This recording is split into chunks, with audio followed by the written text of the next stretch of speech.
Alright guys, welcome back, and I hope you've been well. Today we're going to talk about a man by the name of Joachim Kroll. Joachim Kroll was born in 1933 in Hindenburg, Germany, which is now a city in Poland with a name that I can't really pronounce. Kroll was the youngest of 9 children, growing up in a poor household during World War II. His father was a soldier and actually ended up as a prisoner of war, leaving the family struggling to survive. He also wasn't a very bright kid. He had a low IQ, somewhere around 76, which put him in the borderline range of intellectual disability. This caused him to struggle in school quite a bit. He had a lot of trouble reading and writing and was generally considered a slow learner. But the thing about Kroll was that his brain may not have been sharp, but his dark urges were strong, and they started pretty early. There were rumors that as a young boy he was obsessed with death and the idea of controlling life. He reportedly started killing animals, which, as some of you may know, is a classic early warning sign in serial killers. And in 1945, when Kroll was just 12 years old, he allegedly witnessed the mass rape of women by Soviet soldiers as the war ended. This, according to some theories, may have planted the seed for his later crimes. By the time he had hit his 20s, he was living alone, working odd jobs and keeping to himself. Average, ordinary Joe types of stuff. Inside, his urges were starting to eat away at him. In 1955, at 22 years old, Kroll would give in to these dark urges. He attacked and murdered 19-year-old Irmgard Strell in a barn in Ludinghausen. She had been raped and stabbed repeatedly, which would lead to some severe internal injuries. The scene was quite brutal, and just like that, Kroll had stepped over the line, from fantasizing about murder to actually committing it. What's even crazier is that the police didn't even suspect him at all. Another man was arrested for the crime and convicted and sentenced to life in prison. Meanwhile, Kroll went free, completely unnoticed, and that only fueled his confidence even more. For the next 2 decades, he moved from town to town across West Germany, leaving a trail of bodies everywhere he went. His victims were mostly women and young girls, though he didn't discriminate. He even murdered young boys. His method was always the same. He would stalk, strangle,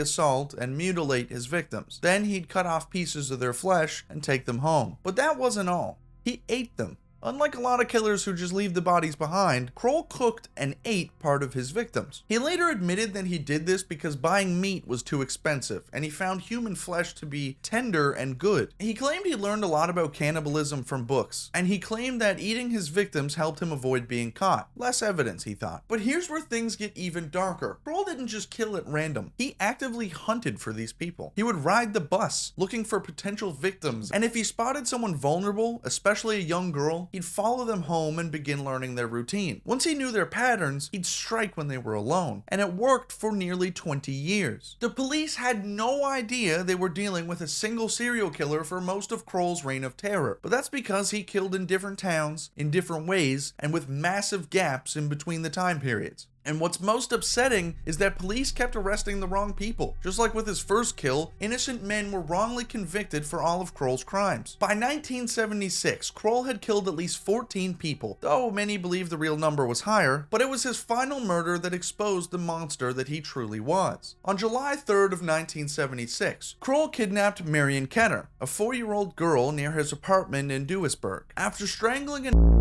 her, he did something so twisted that even seasoned investigators were left speechless. When police searched his apartment, they found Marion's body in pieces, her small hand boiling in a pot on the stove. Assorted human meat was stored in the fridge, and intestines clogged the toilet. Yeah, his toilet was the reason that he got caught. His neighbor had complained to the landlord about plumbing being backed up, and when maintenance arrived and saw what was clogging the pipes, they called the cops. Kroll was arrested at the scene, sitting in his apartment like nothing had ever happened. He confessed immediately, but in the most cold and detached way imaginable. He calmly told the police about his 14 confirmed murders and explained that he ate parts of his victims to save money on groceries. During his trial, he stayed pretty expressionless, as if none of this was out of the ordinary. And as part of the police inquiring about his crimes, they had him reenact some of them with volunteers in places where his victims were found. And of course they photographed this endeavor, so here's some of those photos.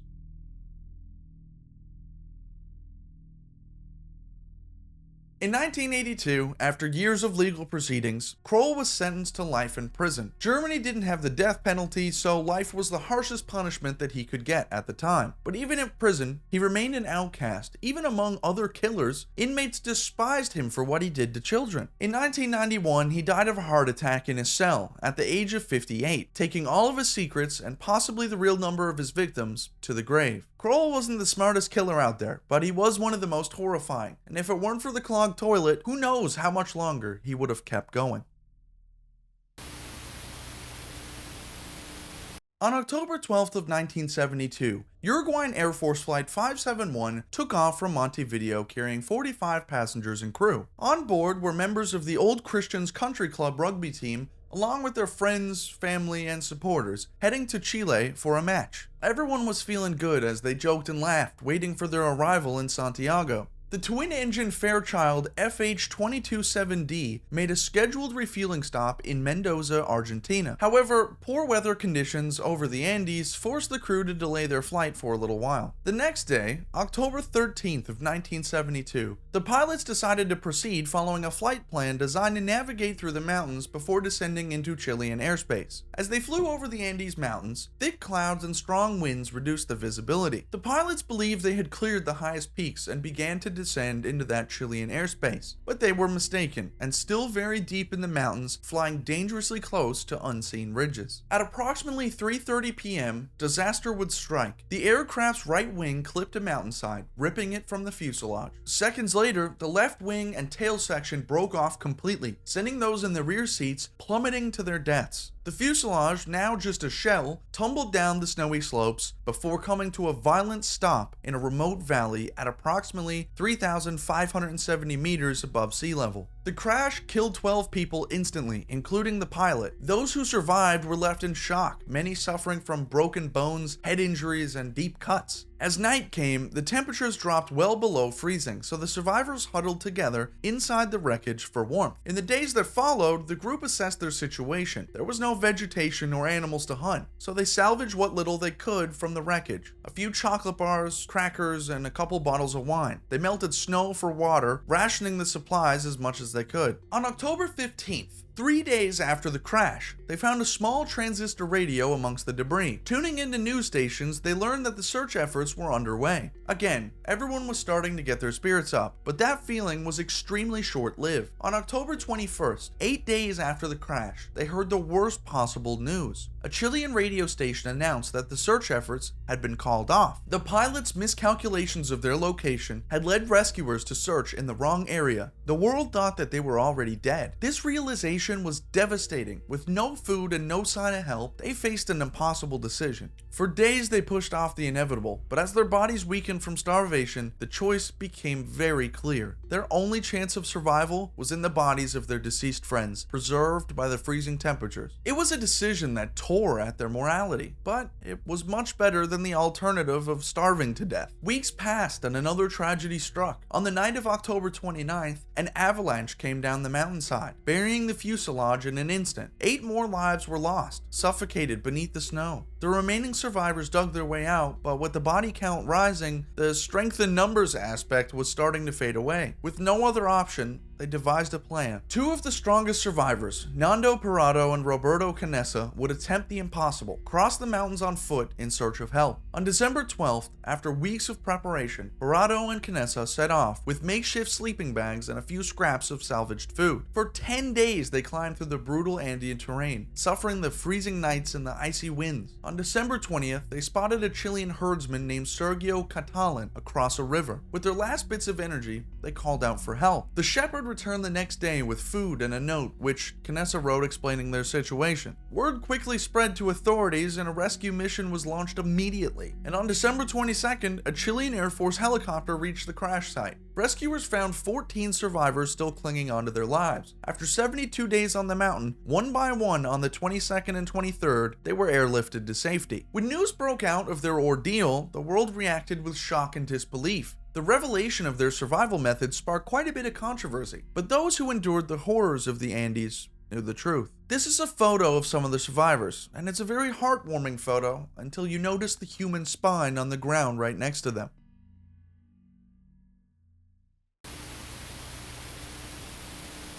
For over 300 years, the Romanov family lived in a very luxurious lifestyle. You know, palaces, diamonds, golden thrones, and armies that only answered to them. But by the early 1900s, the world was changing. People didn't want kings anymore, and Nicholas II, he was stuck in the past. He wasn't a bad guy. Well, not really anyway. He loved his family, especially his kids, and genuinely thought he was ruling the country the way he was supposed to. But he was out of touch. When protesters showed up at his palace in 1905, begging for better working conditions and food, his guards opened fire on them. Hundreds died. That day became known as Bloody Sunday, and after that, people saw Nicholas as a cruel tyrant. Things only got worse when World War I broke out, and Russia was losing. Badly. Soldiers were dying by the thousands, people were starving, and Nicholas, who had personally taken command of the army, was making all the wrong calls. Back home, his wife Alexandra was running the government, but instead of listening to advisors, she listened to Rasputin, a self-proclaimed holy man who claimed he could heal their son Alexei. The problem was that Rasputin was a drunken, womanizing con artist, and everyone knew it except for Alexandra. When a group of nobles finally killed Rasputin in 1916, hoping to fix things,